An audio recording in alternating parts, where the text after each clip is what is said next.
Thanks for joining us. Many of you have asked that I do a video concerning Quik-rock. So it's going to be maybe 10-15 minutes long, keep it really short, pretty concise, and we'll cover some very exciting things about. So without hesitation, let's get started. Quik-rock, as many of you know, comes in a 4-foot by 8-foot sheet. When we ship it, depending on how many you purchase, it'll come on a truck in the whole sheet, otherwise cut up in pieces like this. And what we're going to do today, I thought would be kind of fun, is to take a base that would be for a wall. We put it on a mounting stand for ease of doing a video like this, and put something together. Now what I have here is just several pieces. I didn't sit and puzzle this together beforehand. I want to kind of let you know how the process works, some of the frustrations you might go through.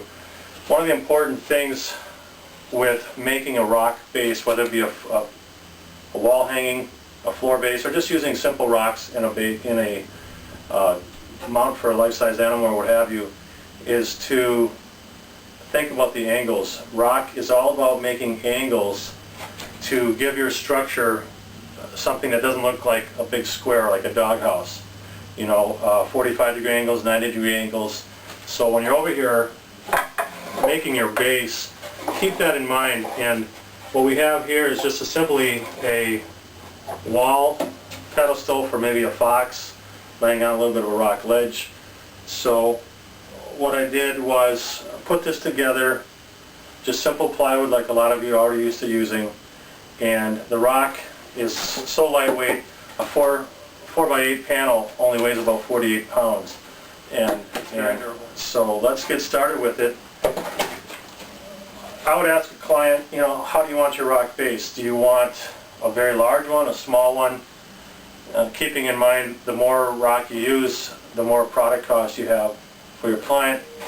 So we just have a small one here.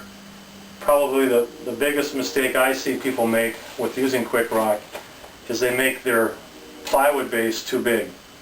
Okay, you got to realize when you screw this rock onto it, it's going to add another 1/3 distance around the base, and so you don't want, if you wanted a sheep, for example, standing on a rock ledge, you don't want it end up looking like a glacier. You want a very small rock ledge. So that's what we're going to do. We'll get started here. I just have several pieces of the rock. There's no rhyme and reason. We're just going to take a look at it, screw it onto the base, and then we're going to talk about seaming between the gaps and also painting. Let's get started. Okay, first thing we do is you look at your base, and if you want angles right here, or if you want it flat in one area, you take a piece of the rock and you go, what might work? We have, you can't see everything here, but we have some flatter pieces, we have some pieces with angle already. You can take pieces and screw them together at 45-degree angles or 90-degree angles, and then attach them here. These were all cut up with a reciprocating saw ahead of time for the sake of the video, and when they're shipped to you, they do come cut up. I like to start with the largest piece. Get that out of the way first. It's always a challenge just getting started. This is new. Many of you have used chicken wire, burlap, and plaster before. This you're going to find is much quicker. It'll cut your base making time down less than half. Your clients will find it a much nicer looking base and easier to work with. So, but the trick is to just get started. So I'm looking at this base. This is the bottom and the top here. I'm going to take this big piece and do something with it. I think what I'll do is just put it on a corner. And what I'm going to do is, obviously the wall hanging is on the back. This is the wall side. I'm going to overlap the rock on the back side, and then when I'm all done, I'm going to take a reciprocating saw and cut off any excess over the back. So I just have a cordless drill with a Phillips head on it and some screws. And we'll get it just started. Once we get it started, it goes fairly quickly.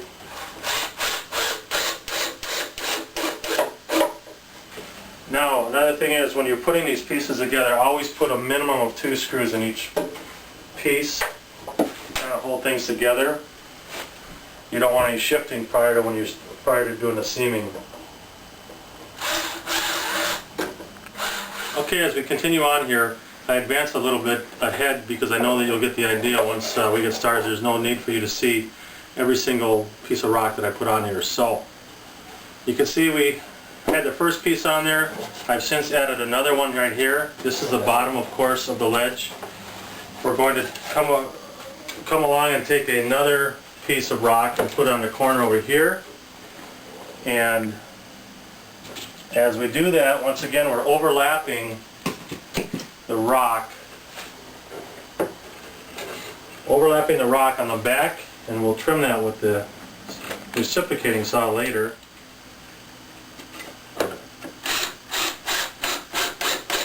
Every once in a while it's good to take a look, step back from your rock making for your customer and say, is it looking too boxy?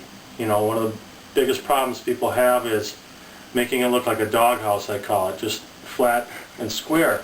And we want to keep the angles. The angles are extremely important when you're trying to get a nice looking rock piece. So what we have here is this piece. We have 4 pieces. We started with the biggest piece, worked our way to the smaller pieces, and now I have a few other smaller pieces I'm going to fill in here. Notice how I'm not worrying about the gaps between here for seaming. It'll take care of itself here in a little bit. Spend too much time and waste a lot of time if you try to match these pieces together. If you have a bandsaw or something like that at your disposal, go ahead, and if you want to trim something, that's fine, but you don't want to spend much time doing all that. This is kind of fun here because it starts to take shape. And like I mentioned, just getting started. See, I grab each piece, make sure each piece is secure. Quik-rock pieces are great. It's dense enough foam that you can just screw those pieces right to each other. And a lot of times there's not a piece of wood to attach it to, so that'll work out the best. Okay, as we continue on with this, things will start to progress pretty quickly. I see this one piece, for example, if you can see that, it's a little bit loose. So either the screw came out a little bit, or I forgot to put an extra screw in, so we want to make sure we take care of that right away.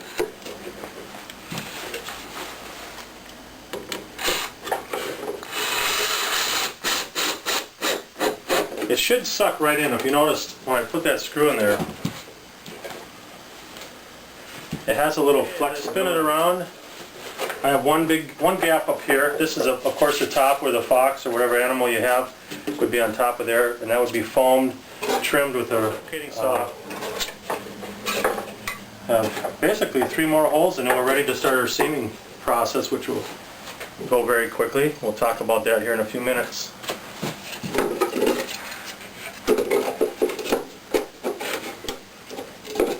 I've had guys in my seminar actually say, you know what, that thing looks terrible when you put it together. And the fun part, once you start seaming it, it comes together so nicely, they become a believer in the use of the rock. Again, this is the top. All the big gaps were done. And save your little pieces like this. I would say anything 2 to 3 inches or larger, like this hole right here. I have a hole right here. Should be used with some Quik-rock wafers. Should be filled in, and then anything else that you can see here, we're going to use newspaper to fill in the gaps and some seaming compound. Do not worry about all this extra gaps that you see. Okay, from a side angle, this is pretty much done. The next step is going to be seaming. We'll talk about that in a few minutes. There you have it. Seaming will be the next part.